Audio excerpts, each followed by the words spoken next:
차가운 봄바람이 불어오면 겨울철보다 햇살은 더 강해지고 날은 더 건조해진 데다가 황사까지.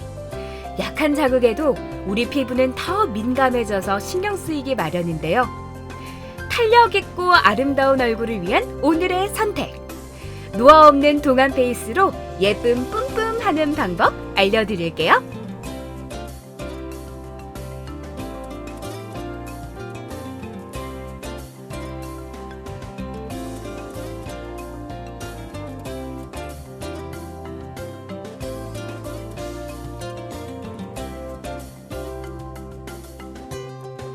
안녕하세요. JCN 건강플러스의 홍관입니다. 오늘은 창조피부과의 곽태훈 원장과 함께 동안 피부 관리에 대해서 이야기 들어보겠습니다.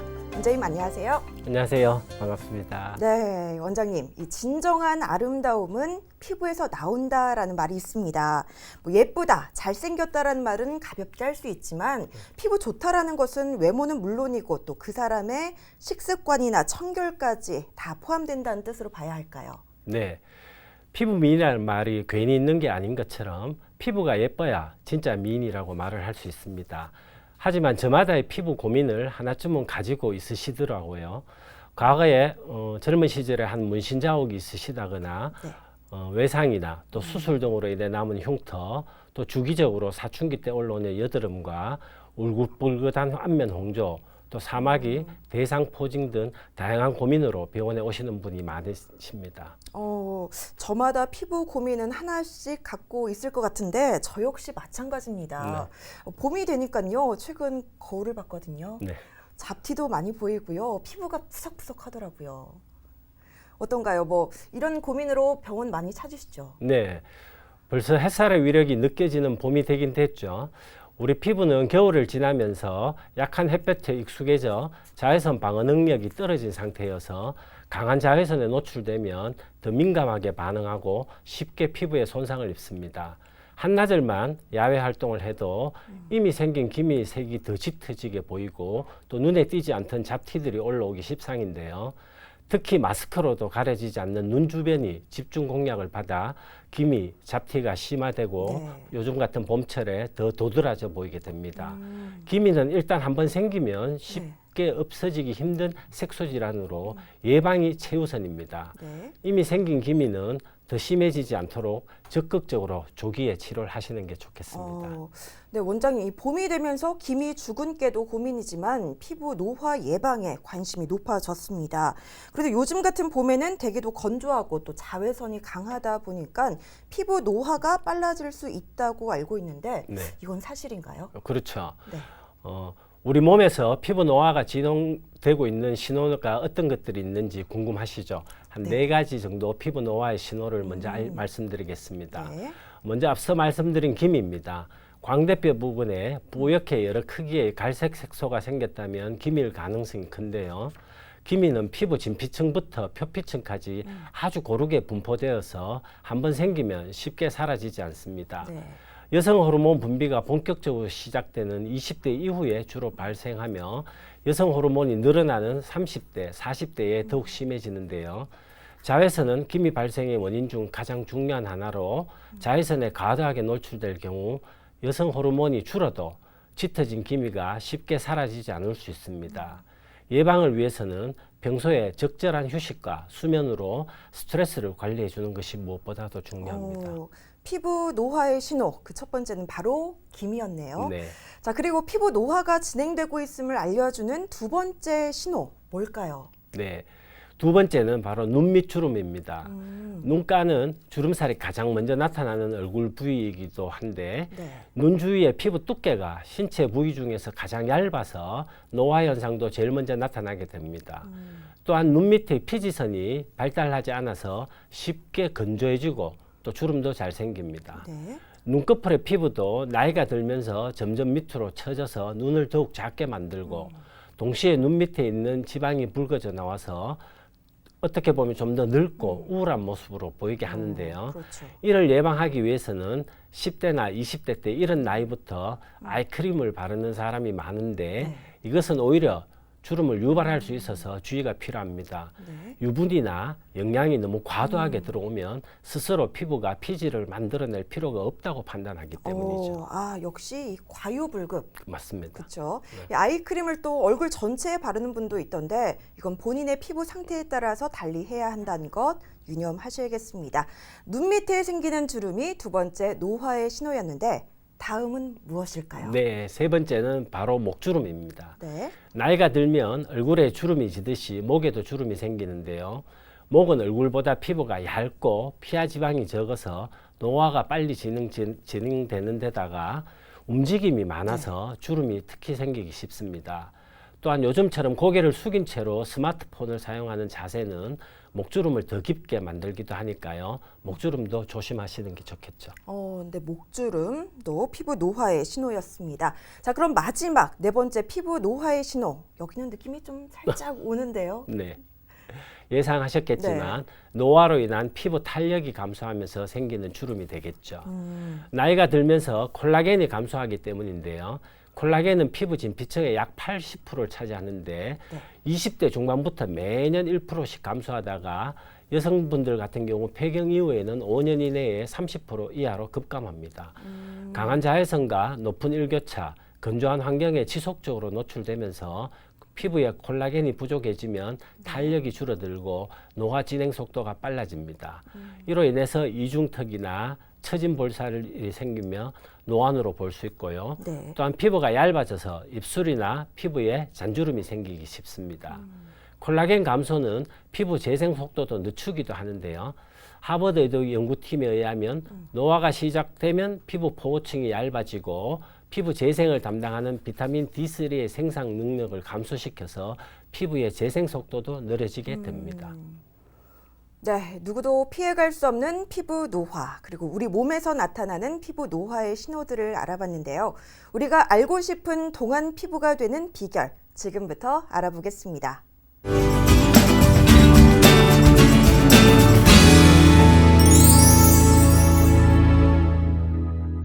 네, JCN 건강 플러스 창조 피부과의 곽태훈 원장과 함께하고 있습니다. 피부가 더 민감해지는 계절, 봄철 피부 관리에 대해서 이야기 나눠보고 있습니다. 원장님, 이 사람은 성별과 나이를 떠나서 이 아름답고자 하는 욕망은 비슷할 것 같은데요. 네. 고대 클레오파트라도 피부의 젊음을 또 유지하기 위해서 수많은 노력을 했다고 하죠. 아무래도 이 피부의 탄력이 줄어들면은 주름이 생기고 이 주름 때문에 나이가 들어 보여서이지 않을까 싶은데요. 일명 안티에이징, 항노화 관리는 언제 또 어떻게 시작하면 될까요? 네, 항노화 관리라고 해서 이게 뭐 40대나 50대 중년층의 전유물이라고 생각하면 안 됩니다. 요즘은 20대부터 항노화 관리를 하고 있는데요. 네. 최근 한 설문조사에 따르면 25에서 35세 여성의 약 97%가 피부 나이를 고민하는 것으로 나타났습니다. 네. 의학적인 관점에서 항노화 관리는 빠르게 시작할수록 당연히 효과가 좋고요. 네. 실제 피부 젊음을 유지시키는 콜라겐이 성인이 된 후 매년 1%씩 감소하는 모습을 보였고 25에서 56세 여성의 주름 형태를 분석했더니 피부 주름의 생성 모드가 급격히 바뀌는 나이가 30세 전후에 불과하다는 일본의 한 연구 결과도 있습니다. 안티에이징은 빠르면 빠를수록 좋다라고 말씀을 해주셨는데 이론적으로는 알고 있지만 실천이 참 쉽지가 않습니다. 이 피부 노화를 막기 위해서는 생활 속에서 지킬 수 있는 습관을 만드는 것이 가장 중요할 것 같은데 평소 먹는 음식도 참 중요할 것 같아요. 그렇죠. 네. 비타민 C가 많이 함유된 딸기나 키위, 또 브로콜리와 같은 음식은 피부 노화 예방에 좋습니다. 비타민 C는 항산화 작용을 콜라겐 생성을 돕고 항산화 물질은 노화를 막아주는 효능이 있고 또 콜라겐은 피부뿐 아니라 뼈나 치아 등 신체 조직을 튼튼하게 구성하는 데 필요한 단백질입니다. 짜거나 단 음식은 피하는 것이 좋습니다. 소금은 피부 속에서 콜라겐으로부터 수분을 빼앗기 때문인데요. 또한 당분을 많이 섭취하면 혈당이 오르면서 피부 노화를 촉진하는 활성산소가 몸 안에 쌓이게 되니까 좋진 않겠죠. 저 역시 그렇겠지만 시청자 여러분들도 숱하게 들었던 말일 겁니다. 젊음을 더 오래 유지하기 위해 매일 먹어야 할 음식, 일명 슈퍼푸드를 영국 온라인 매체에서 소개했다고 하는데요. 원장님께서 좀 소개를 해주시죠. 네. 저도 이거 메모해놓고 네. 한 번씩 먹고 있는데 네. 첫 번째는 아몬드입니다. 아몬드는 피부에 좋은 필수 지방산이 풍부한데요. 한 28g 한 줌에 하루 필요량보다 많은 항산화 비타민 E가 약 7mg 들어있습니다. 네. 한 연구에 의하면 약 6개월간 매일 아몬드를 먹은 여성의 주름과 색소 침착이 감소한 것으로 나타났다고 하네요. 네. 또 두 번째는 라즈베리나 블루베리, 딸기 등 베리류인데요. 이 베리류에는 콜라겐 분해를 막아주는 강력한 항산화 물질이자 항염증 성분인 안토시아닌이 풍부합니다. 네. 이 안토시아닌은 장내 미생물 건강을 증진시켜서 나이가 들면서 나타날 수 있는 골 소실을 줄일 수 있습니다. 그리고 세 번째는 올리브 오일입니다. 네. 스웨덴이나 그리스, 호주를 대상으로 한 연구에서 단일 불포화 지방, 특히 올리브 오일을 많이 먹은 사람은 버터나 마가린을 선호한 사람에 비해서 햇빛에 노출되는 부위에 주름이 훨씬 적게 나타나는 것으로 나타났습니다. 네. 네 번째는 콩 종류입니다. 콩류의 경우는 피부 손상과 주름을 방지하는 데 도움이 될 수 있는 이유에 대한 한 가지 이론은 천연 식물성 에스트로겐이 함유되어 있다는 것입니다. 네. 이 성분은 피부의 수분 함량을 개선하고 산화 스트레스로부터 피부 세포를 보호하는 데 도움이 될 수 있는 것으로 알려져 있습니다. 어떻게 보면 지금 소개해 주신 네 가지는 네. 뭐 접하기 쉬운 것들이라서 잘 먹는 것 같은데요. 네, 꾸준히 골고루 잘 드셔야 오. 되는 거죠. 다섯 번째는 아보카도입니다. 요즘 여성분들 많이 드시는데 네. 아보카도 또한 피부에 좋은 단일 불포화 지방을 풍부하게 함유하고 있고 또한 강력한 항산화 물질로 꼽히는 비타민 E도 들어있습니다. 여섯 번째는 코코아입니다. 저녁에 마시는 코코아 한 잔은 피부를 가꾸는 힘이 있다고 하는데 네. 단 혈관을 편안하게 해주는 핵심 성분인 항산화 물질 폴리비놀 함량이 높은 코코아를 선택해서 드셔야 합니다. 연구에 따르면 폴라비놀 함량이 높은 코코아 한 잔은 피부로 가는 혈액과 산소 흐름을 증가시키고 자외선에 의한 화상 위험을 감소시킨다고 합니다. 일곱 번째는 여러분도 잘 알고 있는 녹차입니다. 네. 예, 매일 녹차 한두 잔을 마시면 피부 손상을 줄일 수 있는데요. 어떤 종류의 차라도 좋지만 ECGC라는 중요 항산화 물질이 가장 많이 들어있는 녹차를 마시면 더욱 좋다고 합니다. 네, 마지막은 키위입니다. 밤에 숙면을 취하지 못하면 피부가 상하고 주름이 생기는데요. 네. 밤에 편안하게 수면을 취하기 위해 잠자리에 들기 전 멜라토닌 성분이 들어있는 키위를 두어 개 드시면 수면의 질이 향상되어 낮에 활동하는 데에도 도움이 되는 것으로 나타났다고 합니다. 저도 메모를 해뒀다가 꼭 챙겨 먹으려고 노력을 해야 할 것 꼭 같습니다. 드셔보세요. 네. 원장님, 이 동안 피부를 위해서 피해야 할 습관도 있겠죠, 당연히. 네, 기본적인 것은 많이들 알고는 계시겠지만 피부의 노화를 예방하기 위해서 가장 중요한 것은 사계절 외출할 때 꼭 자외선 차단제를 바르는 것이 좋습니다. 자외선은 피부 탄력을 떨어뜨리고 노화를 촉진시키기 때문입니다. 또 고온의 사우나나 목욕 등도 피부에 열을 가해서 빨리 늙게 만든다는 것도 이미 알고 계실 겁니다. 또한 지나친 세안이나 솔이나 때타올 등으로 피부에 마찰을 주는 것도 높은 농도의 세정 성분을 긴 시간 사용하는 것 등은 피하는 것이 좋습니다. 피부의 수분을 촉촉하게 유지하기 위해서는 실내 적정 습도 40에서 50도를 유지하는 것도 필요하겠습니다.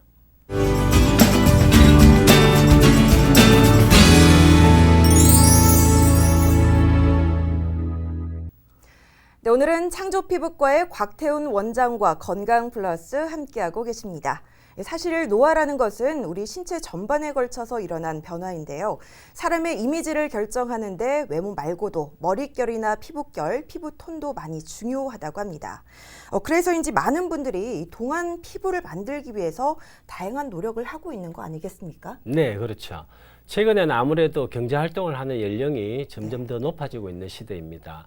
그러다 보니까 보다 젊고 생기 넘치는 외모에 대한 관심이 더 커지는 것도 마찬가지입니다. 네. 그리고 건강한 신체와 외모도 경쟁력의 하나로 볼 수 있습니다. 그래서 적극적으로 관리하는 분들이 긍정적으로 생각됩니다. 네. 하지만 원하는 만큼 그 결과를 얻기 힘든 점도 있습니다. 특히 얼굴에 생기는 주름이나 탄력이 떨어져서 처지는 현상 등은 잘 해결되지 않아서 걱정이 되기도 하는데요. 네. 이런 이유로 많은 분들이 피부과 전문의의 도움을 받아서 이런 증상들을 개선하고자 하는 것 같습니다. 최근에는 아무래도 수술적인 방법보다는 네. 비수술적인 리프팅 방식을 선호하는 것도 최근 트렌드 중에 하나라고 할 수 있습니다. 최근 많이 선호하고 있다는 비수술적인 리프팅은 어떤 것인지 좀 설명을 부탁드려도 될까요? 네, 일반적으로 많이 알려진 방법은 고주파와 초음파를 이용한 리프팅입니다. 우선 초음파는 우리가 일상생활 하면서도 검사 장비를 통해서 많이 접하고 있는데 네. 주로 갑상선 초음파나 임신 중에 여성분들이 복부 초음파도 많이 하고 있습니다. 네.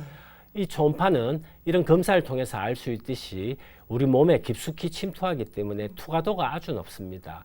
그래서 비교적 피부 같은 곳에 위치하고 있는 근막 같은 부위에 효과적입니다. 반면에 고주파는 높은 에너지를 가진 전자파입니다. 하지만 초음파보다는 깊은 부위로 들어갈 수는 없습니다. 따라서 고주파는 열을 전달할 때 상대적으로 저항이 적은 부위를 타겟으로 하게 됩니다. 즉 피부의 표피나 진피 같은 곳이 고주파의 타겟이 될 수 있겠죠. 그렇군요. 그러면은 이 초음파와 고주파는 피부 깊이에 따라서 다르게 적용이 되는 거라는 말씀이시죠? 네, 피부를 보면 맨 위부터 표피와 진피 그리고 지방층이 있습니다. 네. 그 아래에 근막층이 있고 그 밑에 근육이 있습니다. 또 근막층은 지방층의 아랫부분에 위치하고 있습니다. 이곳까지 깊이 뚫고 들어가는 것은 고주파로는 어렵습니다. 지방층의 저항이 상대적으로 크기 때문에 네. 근막층을 타겟으로 하는 리프팅 방식은 초음파가 효과적입니다. 이렇게 표피와 진피 그리고 지방층을 대상으로 리프팅하는 장비는 고주파가 많이 시술됩니다. 그 아래의 근막층이 타겟인 장비는 초음파라고 보시면 큰 무리는 없으실 것 같습니다. 그렇다면은 특성을 비교한다면 어떤가요? 이 두 가지를 또 동시에 시술할 수도 있는 건가요? 네, 초음파를 이용한 리프팅의 경우 강한 에너지를 깊게 넣을 경우에 사용됩니다. 고주파는 얕고 조금 더 낮은 온도를 사용해서 리프팅하게 됩니다. 이러한 과정을 거쳐서 타겟으로 하는 부위의 콜라겐 재생을 유도하게 됩니다. 상황에 따라서 이 두 가지를 같이 시술하게 되면 더 효과를 높일 수 있습니다. 네. 아주 깊은 층에는 강한 열로 탄력을 더해주고 얕은 층에는 콜라겐 재생을 유도해서 동시에 피부 리프팅을 시켜주는 방법이 되겠죠. 네, 리프팅과 동시에 콜라겐 재생까지 해주는 일석이조 초음파 동안 리프팅. 잠시 후에 다음 이야기 이어서 들어보겠습니다.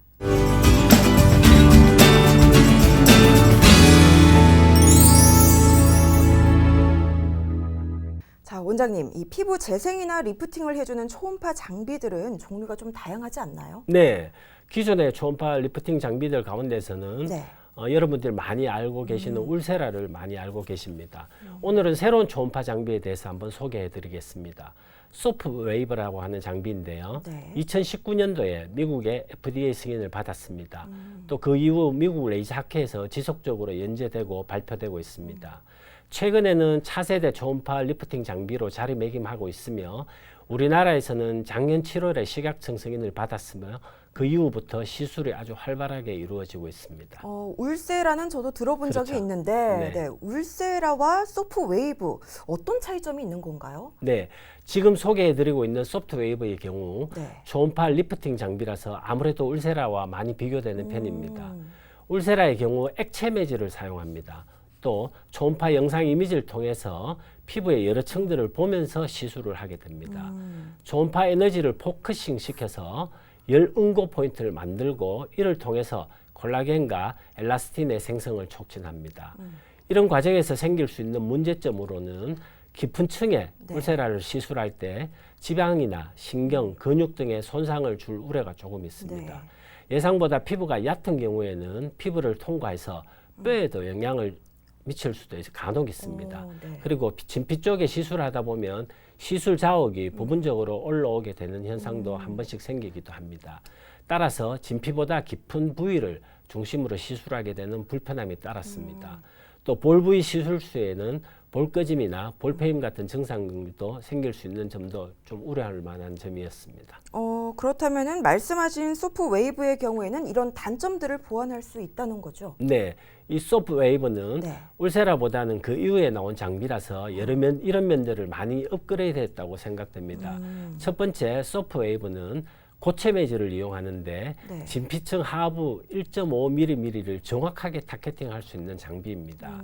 즉 울세라의 액체 매질에 비해 목표로 하는 부위를 아주 정확하게 타겟팅할 수 있는 특성이 있습니다. 네. 이로 인해서 깊은 부위 중심으로 시술하게 되는 문제를 상당 부분 개선할 수 있습니다. 또 울세라와 다르게 유효한 열 에너지가 진피 하부에 광범위하게 도달합니다. 따라서 처짐뿐만 아니라 주름의 개선에도 효과적인 점이 울세라와의 차이점입니다. 두 번째 차이점은 조사 방식도 울세라와는 다른 형태를 가지고 있습니다. 울세라는 하이프라는 아주 작은 점 모양의 열 연속 조사입니다. 네. 이에 반해서 소프 웨이브는 원기둥 형태의 입체적 열 조사 방식입니다. 네. 하이프의 점에 비해 원기둥 모양은 에너지가 커서 처짐을 아주 입체적으로 끌어올리게 됩니다. 또 7개의 포인트에 동시에 열 에너지를 주는 방식이라서 한 번에 시술하는 면적도 울세라보다는 훨씬 큽니다. 네. 진피층에 약 60에서 70도의 열을 이 정도 원기둥 형태의 볼륨으로 가할 수 있는 장비는 현재 소프 웨이브가 유일합니다. 이런 강력한 에너지로 인해 콜라겐과 엘라스틴의 생성이 아주 활발하게 이루어지게 됩니다. 따라서 지금까지 치료가 어려웠던 여성분들 목 부위도 개선할 수 있습니다. 세 번째, 이 레이저를 시술하는 동시에 표피를 냉각시키게 됩니다. 네. 시술 범위도 핸드피스가 얇고 길게 생겨서 기존의 하이퍼 방식으로 하기 어려웠던 부위도 치료할 수 있습니다. 그렇다면은 오늘 소개해 주신 이 소프 웨이브 시술이 필요하신 분들, 또 특히 어떤 분들이 시술을 받으면 조금 효과적일까요? 네, 앞서 설명드린 대로 주름이 발생되고 탄력이 저하되어 처짐이 생긴 분들에게 꼭 필요합니다. 부위별로 보면 얼굴이나 여성분들 입 주위의 주름, 또 이마, 턱, 목 주위의 주름을 제거하고자 하시는 분들에게 도움이 됩니다. 또 기존의 초음파 리프팅으로 만족스러운 결과를 얻지 못했을 때, 또 통증으로 인해서 시술이 부담스러운 분들이 하게 되면 좋을 것 같습니다. 최근에는 이제 골프가 또 대중화되면서 자외선에 대한 오랜 노출이 문제가 되고 있습니다. 자외선으로 인한 광노화는 색소와 함께 잔주름을 많이 발생하게 됩니다. 네. 또 칙칙한 피부톤으로 바뀌게 하여 나이 들어 보이게 되죠. 소프트 웨이브는 이런 자외선으로 인한 광노화를 회복하고 개선시키는 데 많은 도움을 줄 수 있습니다. 그리고 최근 안티에이징 시술로 많이 하고 있는 보톡스에 대한 대안도 될 수 있습니다. 보톡스를 아무래도 자주 하다 보면 시술 때문에 여러 가지 불편함을 느끼는 분들이 있을 수 있습니다. 네. 이런 분들은 소프트 웨이브 시술이 충분히 대안이 될 수 있습니다. 이미 이 소프 웨이브 시술을 받으신 분들도 많이 계실 것 같은데 네. 시술을 받으신 후에 많이 만족하시는지, 또 시술 후에 효과는 좀 어느 정도 지속되는지 보면 될까요? 네, 이전의 시술인 울세라와 서마지와 마찬가지로 진피의 콜라겐을 수축시킴으로써 즉각적인 효과를 볼 수 있습니다. 또 2 내지 3개월부터 6개월까지 콜라겐과 엘라스틴의 재생이 이루어진 효과가 있습니다. 네. 즉각적인 효과보다는 시술 후에 2, 3개월 후부터 6개월까지 본격적으로 효과가 나타나기 시작합니다. 그 이후에 효과가 대략 6개월에서 1년 정도 지속된다고 보면 되고 네. 시술 주기도 1년에서 1년 6개월 정도가 적당하다고 보여집니다. 1년에 한두 번의 시술이 적합하다라는 말씀이신데 네. 시술 시 부작용이나 주의사항이 있다면 어떤 것인지, 또 직장 여성들은 바로 출근 가능한지도 참 궁금하거든요. 네. 이거는 사심 가득한 질문입니다. 네, 당연하죠. 일반적으로 시술 후에는 불금증이 하루 이틀 나타날 수 있지만 화장으로 충분히 커버하실 수 있는 정도이고 네. 치료 다음 날부터 피부가 다소 거칠어질 수 있는데 이는 피부가 재생되어 치료되는 과정이니까 신경 쓰지 않으셔도 됩니다. 네. 다만 피부의 상태나 부위에 따라서 시술의 횟수나 또 샷수가 달라질 수 있기 때문에 의료진하고 충분한 상담이 먼저 선행되어야 합니다. 네. 좋은 치료 결과를 얻기 위해서는 사전에 피부의 상태와 또 노화의 진행 정도를 면밀히 파악하고 시술 시에는 균일하면서도 꼼꼼한 리프팅 시술이 이루어지도록 하는 것이 중요한 포인트가 되겠죠. 네, 오늘 동안 피부 관리 비법과 시술에 대해 창조 피부과 곽태훈 원장과 함께 이야기 나눠봤습니다. 원장님 감사합니다. 감사합니다. 남녀노소를 불문하고 모두의 숙제이자 고민거리인 안티에이징. 물리적인 시간을 되돌리고는 싶지만 현실적으로 어렵기 때문에 이 피부의 나이를 몇 년 전으로 또는 노화를 더디게 할 수 있는 방법에 대해서 알아봤는데요. 무엇보다 제일 중요한 것은 바로 젊게 살아가는 마음이겠죠. JCN 건강 플러스, 저는 여기서 인사드리겠습니다. 고맙습니다.